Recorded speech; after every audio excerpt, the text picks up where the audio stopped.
Jasmine, अगर दाल में कुछ काला नहीं है और आप कट्टर ईमानदार हैं तो कार्रवाई को लेकर इतनी हड़बड़ाहट, इतनी झल्लाहट क्यों दिखाई दे रही है आम आदमी पार्टी के खेमे में? संदीप जी, कार्यवाही से हम कभी भी दूर नहीं हटे हैं और ये कार्यवाही देश जानता है कि 10 महीनों से पूरी की पूरी ईडी, पूरी की पूरी सीबीआई, हजारों ऑफिसरों को इन्होंने केवल कथाकथित दिल्ली के शराब घोटाले में उन्होंने एंगेज कर रखा है। 10 महीनों में इन्होंने मनीष सिसोदिया जी के ऑफिस में रेड डाली, उनके पैतृक गांव में जाके सारी जांच कर ली कि कहीं कोई जमीन तो नहीं खरीदी, उनके ऑफिस में जाके उनके लैपटॉप, उनके सारे डिवाइसेस हड़प लिए। अब तक एक भी सब्सटैंशियल एविडेंस उन्हें नहीं मिला है। जो भी कह रहे हैं वो कहा सुनी के ऊपर ये अपना एक केस बना रहे हैं और अब कह रहे हैं कि ये कोऑपरेट नहीं कर रहे। और कोऑपरेट की इनकी परिभाषा देखिए, आप सुनेंगे तो आप हंसेंगे। उनको सवाल पूछा गया था, मनीष सिसोदिया जी को सवाल पूछा गया था सीबीआई के द्वारा कि बताइए आपने इतने करोड़ रुपए कहां छुपा रखे हैं। सिसोदिया जी कहते कि अरे कौन से रुपए, 98 तक का भी हेरा फेरी नहीं हुआ, कौन से रुपए? तो कह रहे हैं कि आप कोऑपरेट नहीं कर रहे, आप हमें बता नहीं रहे आपने करोड़ों कहां, किस जमीन के अंदर आपने दबा के रखे। ये है सीबीआई की इन्वेस्टिगेशन। संदीप जी, देश की एक कानून व्यवस्था होनी चाहिए कि आप ठीक है, आप आरोप लगाएं लेकिन फिर सबूत पेश करें, कोर्ट के सामने पेश करें। अगर कोर्ट दोषी करार करती है तो हम दोषी हैं। तो कोर्ट ने रिमांड दी है, रिमांड में अब और तथ्य और साक्ष्य जुटाएगी सीबीआई। आप थोड़ा सा इंतजार, थोड़ा सब्र क्यों नहीं करते? संदीप जी, अगर किसी के भी घर, अब मैं इनको पूछता हूं कि आपके घर में किसी को भी अगर आप बोलते कि नहीं 10 दिन आप जेल में डाल दो, रिमांड में डाल दो, जो करना है कर लो, हम तो सच के साथ खड़े हैं, ऑब्वियसली दुख होता है। अगर किसी को, देखिए यहाँ पे प्रोसेस इज द पनिशमेंट। हम सब जानते हैं कि आपको केवल और केवल हरास किया जा रहा है और जो व्यक्ति इतना बड़ा देश का शिक्षा मंत्री जो 10 महीने से आपके साथ कोऑपरेट कर रहा है वो कहां भाग के जा रहा है? आप सुबह शाम हर दिन बुलाते रहिए। आपको जेल के अंदर अरेस्ट क्यों करना है? क्योंकि आपको एक मैसेज भेजना है कि भारतीय जनता पार्टी के सामने अगर कोई भी खड़ा रहेगा तो इसका यही हाल होगा। सत्येंद्र जैन मामले में भी आप यही तर्क दे रहे थे। सत्येंद्र जैन को अभी तक जमानत नहीं मिली है, वो जेल में है। बहुत अच्छी चीज आपने कही संदीप जी। आज सीबीआई की कार्यवाही जब हुई थी कोर्ट में, राउज एवेन्यू कोर्ट में, तो जज ने पूछा था आप 5 दिन में आपको रिमांड क्यों चाहिए? इतनी बार तो आपने पूछताछ कर चुकी है। जो भी आपके जर्नलिस्ट वहां मौजूद थे ये इसकी पुष्टि करेंगे। सीबीआई ने चुप्पी धारी, उनके पास जवाब नहीं था कि हमें 5 दिन का रिमांड क्यों करना है। ये क्या आप और पूछेंगे जो आपने अब तक नहीं पूछा है?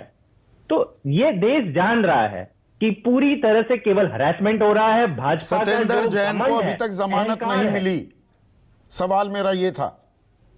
संदीप जी, सत्येंद्र जैन को भी जिन धारा के अंदर डाला गया है वहां पे बेल बहुत मुश्किल से मिलती है। और मैं तो कहता हूं अगर 9 महीने से आप किसी को अंदर डाल रहे हैं तो चार्जशीट फाइल कीजिए, कोर्ट में केस लड़िए।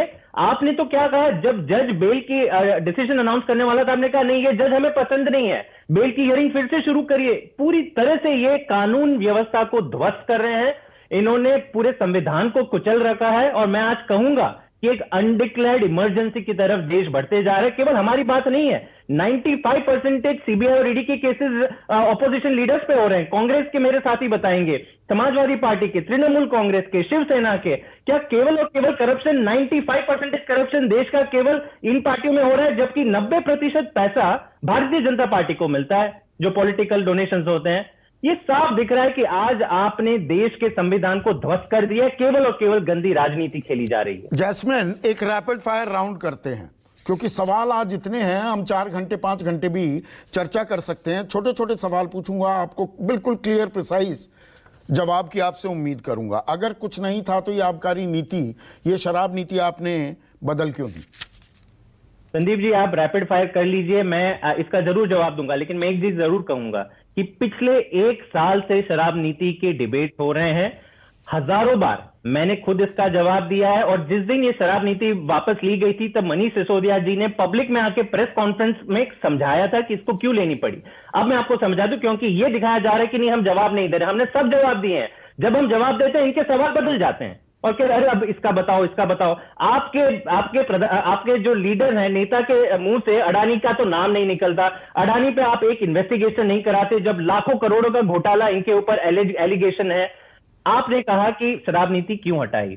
देखिए संदीप जी, जब ये नए एलजी दिल्ली के आए थे पिछले साल, तो उन्होंने एक सीबीआई की इंक्वायरी शुरू कर दी शराब नीति के ऊपर। उसके बाद इसी शराब नीति के अंदर नए टेंडर निकलने थे, नए वेंडर्स को सिलेक्ट किया जाना था। लेकिन क्योंकि सीबीआई इन्वेस्टिगेशन चल रही थी, सारे अफसरों ने हाथ फेर लिए। उन्होंने कहा कि जब तक इन्वेस्टिगेशन नहीं होती हम इस पॉलिसी को लागू नहीं करेंगे। तो इन्हीं के एलजी के द्वारा ये जो पॉलिसी थी, और हमने उस दिन भी कहा कि ये शानदार पॉलिसी, एकदम ट्रांसपेरेंट पॉलिसी है, लेकिन एलजी साहब ने इतना दबाव बना रखा है कि ये इंप्लीमेंट नहीं हो सकती। अगर आप चाहते हैं कि दिल्ली में भी गुजरात की जैसा हाल हो, जहां पे पूरी तरह शराबबंदी हो, तो ठीक है, आप पुरानी पॉलिसी करिए, नहीं तो आपको कुछ और करना पड़ेगा। तो ये 144 करोड़ रुपए लाइसेंस फी के माफ क्यों कर दिए? संदीप जी, इन सारे सवालों का जवाब हम दे चुके हैं। और सवाल आज ये नहीं है कि इन सारे 10 महीने से अगर ये सवाल पूछे जा रहे हैं और इसके आधार पे भी आप एक सबूत जुटा नहीं पा रहे हो, तो आप पे हाय है। ये जनता आज जान चुकी है कि आप केवल और केवल गंदी राजनीति, हम पूरे शो में बस सवाल जवाब करते रहे, लेकिन ये एक बार बता देना कि अडानी का नाम इनके नेताओं के मुंह से क्यों नहीं निकलता? आप भी शिफ्टिंग द गोल पोस्ट कर रहे हैं क्या? जो प्रॉफिट मार्जिन था वो 5% से बढ़ाकर 12% क्यों कर दिया?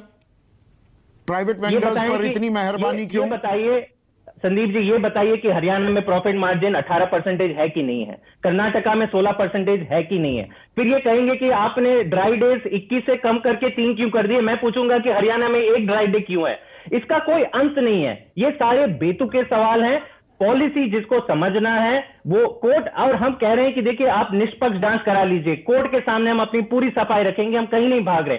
लेकिन अरेस्ट कर लेना, इन्वेस्टिगेशन के दौरान अरेस्ट कर लेना, 9 महीने तक आप चार्जशीट नहीं फाइल करेंगे और फिर प्रताड़ित करेंगे अपने राजनीतिक प्रतिनिधियों को, तो ये दिख रहा है, और देश को नहीं, दुनिया को दिख रहा है। आपने आज देश का नाम डुबाने का काम कर रही है भारतीय जनता पार्टी। ये सवाल इसलिए जरूरी हो जाता है क्योंकि ये आधारित है, ये सवाल मेरा सवाल नहीं है, ये सवाल ओरिजिनेट कैसे हुआ। दिनेश अरोड़ा तो आप जानते हैं, सेक्रेटरी थे मनीष सिसोदिया के, दानिक्स ऑफिसर हैं 1996 के। 164 में उन्होंने ये बयान दिया है कि मनीष सिसोदिया ने मुझे अरविंद केजरीवाल के घर पर बुलाया, जहां पर सत्येंद्र जैन भी मौजूद थे। ये मार्च 2021 की बात है, और एक कॉपी दी गई ग्रुप ऑफ मिनिस्टर्स रिपोर्ट की, उसमें ये क्लॉज ऐड किया गया।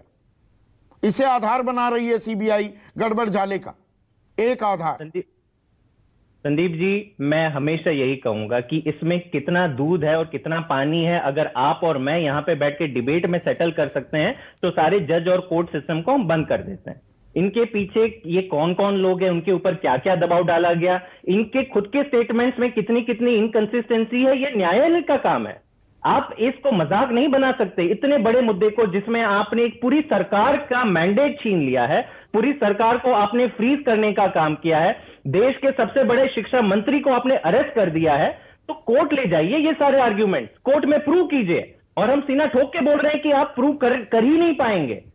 तो विजय नायर की गिरफ्तारी पर आप इतना हल्ला नहीं काटते हैं। विजय नायर तो was a very important functionary आम आदमी पार्टी में। विजय नायर की गिरफ्तारी होती है 27 सितंबर को, तब आप कुछ नहीं बोलते। साउथ ग्रुप चर्चा में आता है, उसमें के कविता, जो कि बेटी हैं के चंद्रशेखर राव की, तेलंगाना के मुख्यमंत्री की, उनके सहयोगियों का नाम आता है कि एक कातिल को आप प्रमोट कर रहे थे, उनको फायदा पहुंचा रहे थे। और खम्मम में अभी कुछ दिनों पहले अरविंद केजरीवाल इन्हीं के चंद्रशेखर राव के न्योते पर वहां एक रैली में भी पाए जाते हैं। ये तार, ये अनायास ही है, ये संयोग है। नहीं, कौन कह रहा है ये भाजपा कह रही है। भाजपा तो यही भी कहेगी ना। भाजपा तो पिछले 1 साल से क्या कह रही है कि स्कूल में आपने घोटाला कर दिया, हेल्थ में घोटाला कर दिया। भाजपा की झूठों का कोई अंत नहीं है संदीप जी। ये सारी चीजें सच है या झूठ है, कोर्ट को फैसला करने दीजिए। लेकिन आप कानूनी व्यवस्था को अगर बाईपास कर देंगे, अपने टारगेट लिस्ट में जितने भी लीडर्स हैं उनको जेल में डाल देंगे और बोलेंगे कि नहीं, कोर्ट वोट बाद में होता रहेगा, हम तो आपको जेल में डालेंगे। ये दुख इसका हो रहा है कि आज देश में कानून व्यवस्था के नाम पे कुछ नहीं रहा। सीबीआई और ईडी पहले बोले जाते थे केस पैरेट, आज ये पपेट बन गए हैं, पोपट। और आप देखेंगे कि आने वाले दिनों में भारतीय जनता पार्टी ने कितने केस आम आदमी पार्टी के लीडर्स के खिलाफ किए हैं। आज तक 170, इसमें से एक भी केस कोर्ट में स्टैंड नहीं किया गया।